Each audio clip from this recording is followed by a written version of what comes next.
In May of 2008, a quiet suburb in Noida, India, woke up to a tragedy that would soon grip an entire nation. In a city known more for its booming IT industry and peaceful neighborhoods than for violent crime, the discovery of one young girl's body inside her family home set off a chain of events that no one could have imagined. Her name was Aarushi Talwar, and she was just 14 years old. The murder of a teenager in a Delhi suburb. Aarushi Talwar's body was found with stab and head injuries at her Noida home this morning at a room right next to where her parents live. The main suspect in the case is a domestic help, a Nepalese man who's gone missing. Aarushi Talwar was the only child of Rajesh and Nupur Talwar, both practicing dentists who were well regarded in their community. By all accounts, the Talwars led a stable, middle-class life. Aarushi, bright and outgoing, attended a prestigious school in Delhi. She enjoyed photography, spending time with friends, and was said to be incredibly close to her parents. This was not the kind of family anyone expected to be touched by violence. The Talwar household also included Hemraj Banjade, the family's live-in domestic help, originally from Nepal. Quiet and hard-working, Hemraj had been with the Talwars for some time and was trusted, even liked, by those around him. His presence was a normal part of their daily routine. They were, in many ways, a family like any other, striving for comfort, security, and success. But on the morning of May 16, 2008, this illusion of safety shattered. Arushi's body was found in her own bedroom, her throat slit. It was a horrific scene that no parent should ever have to confront. Hemraj, who had not been accounted for, quickly became the prime suspect. The police told the world that he was on the run. As the media descended and the community reeled, everyone asked the same questions. Who could have done this, and why? Early reports fixated on Hemraj's possible involvement.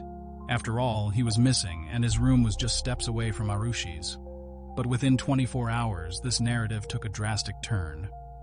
Hemraj's body was discovered on the terrace of the home, hidden under a cooler panel. 2 brutal murders, a sealed apartment with no sign of forced entry, and a crime scene that would soon become notorious for its mishandling by the police and the press. The initial days of this investigation set the tone for one of India's most perplexing and controversial murder cases. In this documentary, we will piece together the events of that fateful night, examine the investigations that followed, scrutinize the evidence presented in court, and hear from those who knew the victims and the accused. We begin at the very start, the day Aarushi Talwar's life ended, and a nation's long quest for justice began. In the immediate aftermath of Aarushi and Hemraj's murders, the Noida police were under intense pressure. A heinous crime had been committed in a secure home located in a respectable neighborhood. The press demanded answers. Neighbors whispered theories. The family and friends were in shock. Yet, as the world looked on, the authorities made critical missteps that would haunt the investigation for years. Investigators arrived to find a scene brimming with potential evidence. But what they did next undermined their own efforts. They allowed relatives, friends, curious onlookers, even members of the media to wander into the apartment. Fingerprints, footprints, and DNA traces that might have helped identify a killer were hopelessly compromised. During those crucial first hours, the police fixated on the simplest explanation: Hemraj's disappearance. They posited that he murdered Aarushi and fled.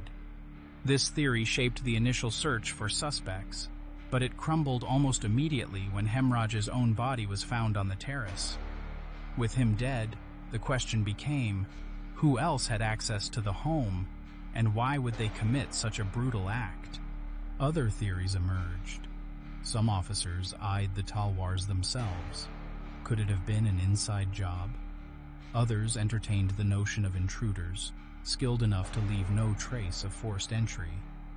But in the confusion, critical evidence slipped through the cracks.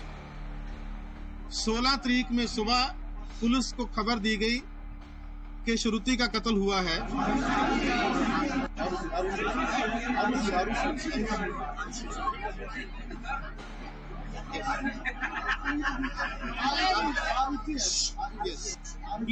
In the absence of solid facts, speculation filled the void. Stories emerged about Aarushi's character, about the Talwar's lifestyle, and about Hemraj's behavior. Much of it was rumor, unverified, sensational, and harmful. The case had become a public spectacle, feeding off cultural anxieties and biases. In the summer of 2008, the CBI took over the case. Expectations soared. This elite team would cut through the noise, re-examine the evidence, and find the truth. But as we shall see, the CBI's involvement only introduced new layers of complexity, changing suspects, disputed confessions, and a trial watched by millions. Before we can understand how the CBI handled the case, we must first revisit the early theories and ask, how did we go from a suspected runaway servant to multiple suspects and shifting narratives? What role did cultural assumptions play? And why did the investigation seem to run in circles, chasing leads that led nowhere? At the real crime time basis, we switched on the AC of Dr. Talwar's bedroom and Aarushi's bedroom. The room was locked, and the experts found that no sound either of the step or opening of the door was heard even by the person who were. The CBI's first team, led by Joint Director Arun Kumar, stepped in. Their goal, start from scratch, rebuild the timeline, and verify every piece of evidence. Both his daughter and Hemraj. But there is one person who hasn't spoken yet, one of the four who is here to tell her story, and she joins us today. That's Dr. Nupur Talwar, Aarushi's mother, and Dr. Rajesh Talwar's wife. I lost Aarushi 8 days ago in such a brutal way, and I know with all conviction, 100%, Rajesh doted on his daughter. It couldn't be the way that they're suggesting this. Had any inkling or any suspicion that your husband had killed Aarushi, would you cover up as a mother? Would any mother do that? Would any mother sleep there through the night knowing that her husband has killed the child? Soon, they found themselves wrestling with the same problems that had bedeviled the local police: contaminated evidence, missing documents, and a swirl of sensational stories in the press. Aside from the Talwars, were 3 men connected to the household: a compounder named Krishna and 2 other domestic workers, Raj Kumar and Vijay Mandal. Investigators used a controversial technique, narco-analysis or truth serum tests, to elicit confessions. Under these conditions, the 3 men allegedly implicated themselves and each other. Despite these sensational confessions, the CBI found no physical evidence linking the servants to the murders. Their DNA and fingerprints did not match. Their alibis checked out. Eventually, all 3 were released, raising more questions about the integrity of the probe. With the servants' angle collapsing, the CBI shifted course. They re-examined the apartment's floor plan, the locked doors, and the timing of events. They scrutinized call records, internet router logs, and the supposed weapon, a golf club that might have matched the victim's head wounds. Over time, the focus swung back to Rajesh and Nupur Talwar. In 2010, the CBI filed a closure report, stating that there was insufficient evidence to charge the Talwars or anyone else. Yet, ironically, the same report cast deep suspicion on Rajesh Talwar. The CBI report saying that they do not have any other suspect beside you. I have had enough of this. Enough of this I have had. If they do this, this is the second time I'm going through this. This is the kind of investigation, this is the kind of people that we have in our investigation. The Talwars challenged this report in court, determined to clear their names.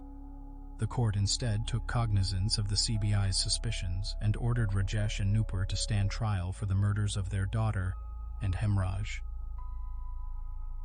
The trial began in 2012 and quickly became a media spectacle. Every hearing was dissected on primetime TV. Panel debates erupted nightly, turning a tragic murder case into a form of national entertainment. The prosecution leaned heavily on circumstantial evidence, painting a picture of a family scandal, hinting at motives never proven, suggesting a sudden violent outburst or a twisted notion of honor. Despite the doubts and unanswered questions, the trial court convicted Rajesh and Nupur Talwar in November 2013, sentencing them to life imprisonment. For many, the verdict came as a shock. For others, it confirmed what they believed all along, that the parents had to be involved. With the conviction, one chapter ended, but the story was far from over. The Talwars appealed their conviction, and the case climbed through the courts. Many legal experts questioned whether the verdict would stand under scrutiny. After all, the lingering questions remained unanswered. If the Talwars were truly guilty, where was the ironclad proof? If they weren't, then who killed Aarushi and Hemraj? When the police and the investigating officer wanted to go up, Dr. Rajesh Talwar insisted that the police, instead of wasting time in the flat, should search for Hemraj. Again, completely false statement. After I saw Hemraj, after I saw Aarushi, I don't even remember what happened to me. For the next few hours, I was completely blanked out. And there would be so many policemen in the house, and nobody was asked not to go anywhere. Nobody told them what to do. We didn't tell them what to do and what not to do. All we were saying was Hemraj is missing. By the time the case reached the Allahabad High Court, nearly a decade had passed since the brutal double murder in May 2008. Many believed the story had ended with the 2013 verdict, but in October 2017, the High Court stunned the country by acquitting Rajesh and Nupur Talwar of all charges. The judges criticized the lower court's reasoning and the prosecution's lack of conclusive evidence, emphasizing that even strong suspicion cannot stand in for proof. Once again, the question loomed, if not the parents, then who? The brutal murders ripped open the facade of India's supposedly efficient criminal justice system, revealing festering cracks and rot beneath. The crime scenes were mishandled, contaminated with unreliable evidence, and questionable interrogation methods were used to extract confessions. The media, insatiable for sensational stories, fanned the flames of public outcry and condemnation. In the midst of this chaos, innocent families were caught in the crossfire, their reputations forever marred by false accusations and suspicion that lingered even after being declared innocent by the courts. This case leaves us with an abundance of unanswered questions, each one a festering wound that refuses to heal. How do we handle crucial evidence in high-stakes investigations without succumbing to the pressure of public opinion? Can we guarantee that the pursuit of truth will not be derailed by malicious rumors and deep-rooted prejudices? And can we ever truly honor the lives of Aarushi and Hemraj, two innocent souls lost in a sea of controversy and corruption? In the unforgiving world of high-profile investigations, there is no room for error. Investigators and forensic teams are trained to the point of perfection, but that alone cannot guarantee success. It takes a fierce determination to learn from past mistakes and avoid succumbing to the pressure of sensationalistic media coverage. The pursuit of justice may never be without its flaws, but we must not let gossip dictate the course of this case. Aarushi and Hemraj deserve more than just a headline. Their legacy demands it. The only way I could put this across is that when I was almost dropping off to sleep and Rajesh told me to go and put on the router in the next room, I kind of woke up and I did go into Arushi's room and I put on the router and I said, okay, Aarushi, good night, now you go to sleep. And I pulled back the door and I walked out. Probably the biggest mistake of my life. Click here to watch more crimes by default. Thank you for watching.